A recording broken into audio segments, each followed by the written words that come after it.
Saludo con la paz del Señor esta tarde. Doy gracias a Dios por esta oportunidad que me permite estar aquí para escudriñar la palabra y meditar en su palabra con el estudio los pecados personales, ¿no? Pecados personales que cometemos como persona, como ser humano muchas veces. Y vamos a estar mirando por la palabra de Dios, amén. Dios bendiga en esta tarde, hermanos.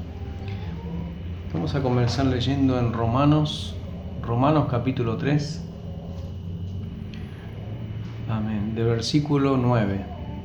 Dice así: ¿Qué pues? ¿Somos nosotros mejores que ellos? En ninguna manera, pues ya hemos acusado a judíos y a gentiles que todos están bajo pecado. Como está escrito, no hay justo ni aun uno, no hay quien entienda, no hay quien busque a Dios. Amén.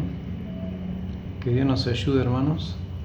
Y el 18 dice: no hay temor de Dios delante de sus ojos.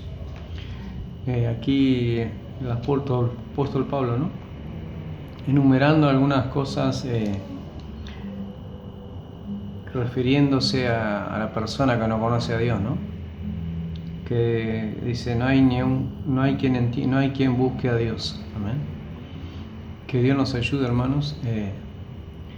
Y esta palabra es muy importante. Este estudio es muy importante porque habla del pecado, habla de la maldad de los hombres, que está en el corazón del hombre, ¿no?, que no conoce a Dios, a la mujer que no tiene a Dios. Podemos ver que antes éramos así nosotros, sin Dios, sin esperanza, no teníamos a Dios en nuestro corazón, amén. Y la carne, el viejo hombre, ¿no?, el viejo Adán y la vieja Eva florecen cuando no está el Espíritu Santo en nuestro corazón, ¿no? Si no está Jesús, amén, tomando control de nuestras vidas, amén, hermano.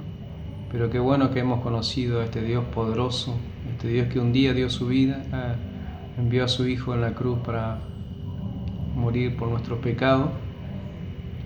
Y podemos ver que el Señor quiere que vivamos esta vida nueva en Cristo, ¿no? Dice: pecados personales. Amén. El área del pecado personal es probablemente la primera en la cual piensa la mayoría de las personas cuando consideran el pecado. Por supuesto, dicen ellos, el pecado es real porque las personas pecan, pero el pecado es una realidad porque hemos heredado una naturaleza pecaminosa y el pecado de Adán nos fue imputado. Amén. Las personas dicen que somos pecadores porque hacemos cosas malas, ¿no? Pecamos, mentimos, robamos, todo eso es lo que la persona, ¿no?, te puede llegar a decir que es malo. Pero dice que el pecado en realidad heredamos de Adán y Eva cuando ellos desobedecieron allí en el huerto del Edén. Bueno, ese pecado continúa, ¿no? Ya nacemos con esa naturaleza pecaminosa, mala, ¿no? Y lo único que puede cambiar nuestras vidas es la sangre de Cristo.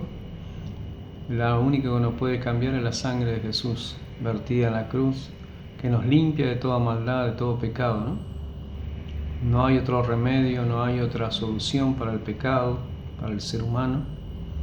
Esa sangre bendita, amén, que tiene poder en este tiempo, y el Señor está hablando cada día y quiere ayudarnos, quiere extender su mano, ¿no?, a la persona que no tiene Dios, que no tiene esperanza. Podemos ver que lo único que puede cambiar la naturaleza pecaminosa es la palabra de Dios. Si uno la acepta, la recibe en su corazón, podemos ver que es lo único que puede transformar de adentro hacia afuera, ¿no?, que puede cambiar la persona y hacerla una persona de bien, una persona limpia, sana, sin maldad, ¿eh? También podemos leer la escritura más adelante en Primera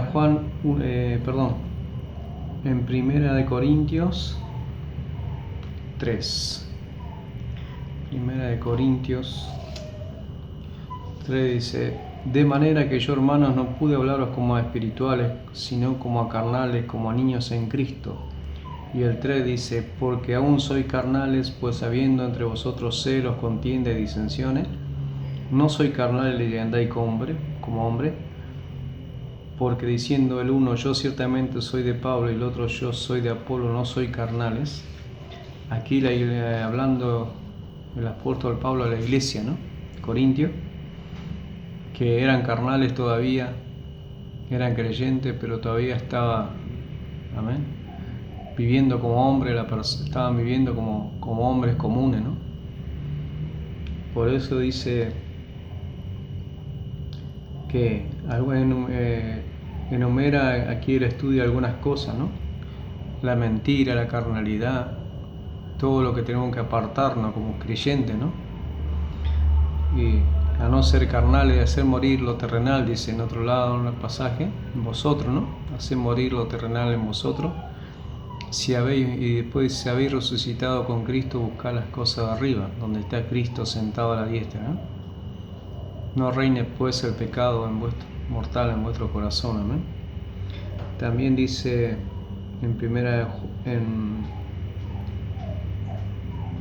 en Gálatas 5:19. Gálatas 5:19 también se refiere a los frutos de la carne, ¿no? Dice, vamos a leer el 15, hermanos. Pero si os mordéis y os coméis unos a otros, mirad que también nos consumáis unos a otros. Digo pues, andad en el Espíritu, y no satisfagáis los deseos de la carne, porque el deseo de la carne es contra el Espíritu, y el del Espíritu es contra la carne. Y estos se oponen entre sí para que no hagáis lo que quisiereis. Pero si sois guiados por el Espíritu, no estáis bajo la ley. Y manifiestas son las obras de la carne, que son adulterio, fornicación, inmundicia, lascivia, idolatría, hechicería, enemistades, pleitos, celos, ira, contienda, disensión, herejía, envidias, homicidios, borracheras, orgías y cosas semejantes a esta, acerca de las cuales os amonesto, como ya os lo he dicho antes, que los que practican tales cosas no heredarán el reino de Dios. Aquí también en Gálatas, el libro de los Gálatas,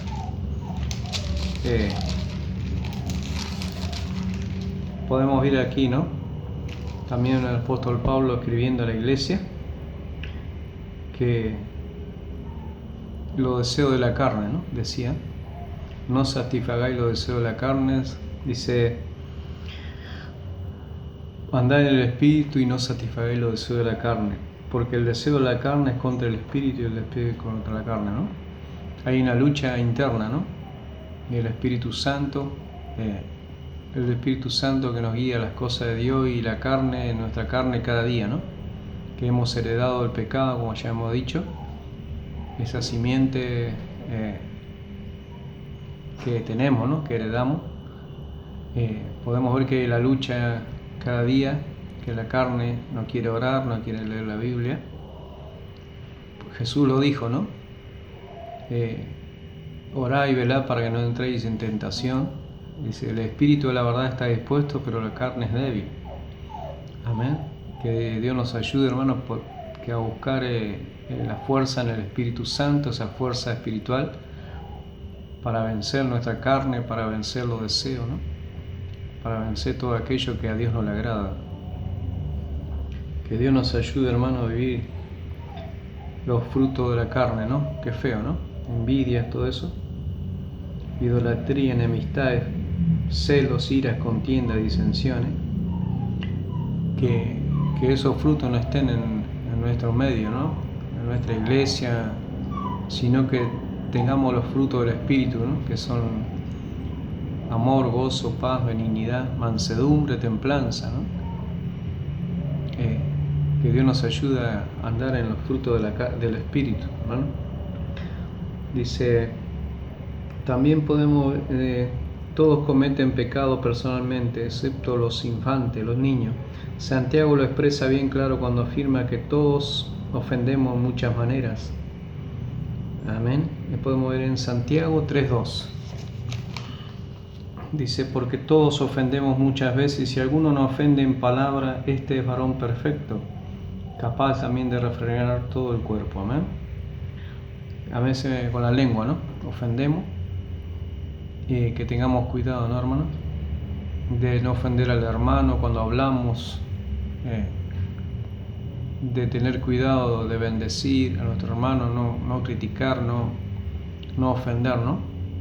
Sino que hablar bien de nuestro hermano, de la iglesia. Que Dios nos ayude, hermano, ¿no? Hermoso este tema que nos pone frente a la Biblia, ¿no? Y para que miremos cómo estamos viviendo, cómo estamos siguiendo el camino de Dios como hijo de Dios, ¿no? Que Dios nos ayude a dejar la vieja vida, la vieja naturaleza y vivir la vida nueva en Cristo que el Señor nos dio, ¿no? Que el Señor nos dio en la cruz del Calvario, hermanos. Dios le bendiga, hermanos, en esta tarde. Amén.